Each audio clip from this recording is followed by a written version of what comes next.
صلاح الدين الأيوبي. وهذه المشاهد من الحلقة 55 والتي تم عرضها ونشرها، ونأتي إليكم بحلقات ومشاهد وكليبات منها.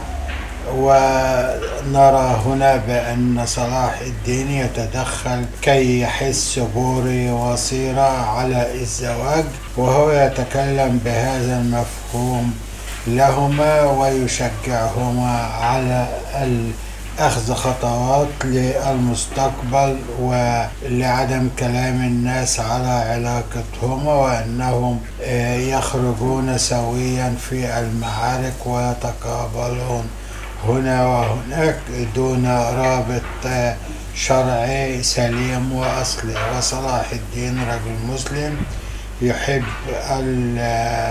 الشرع والحقيقة يجب أن تظهر للناس بأن بوري سوف يتزوج من صلاح الدين، ولذلك يكلمهم عن هذا ويستعد لفتح الكرك.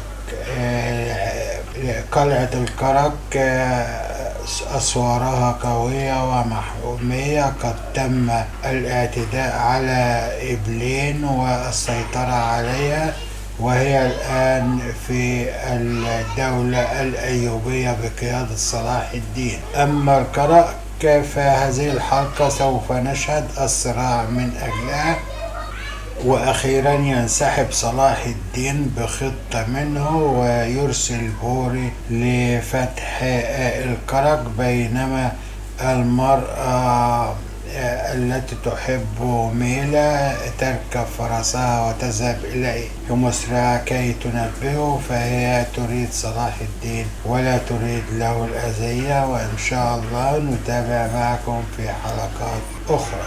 السلام عليكم.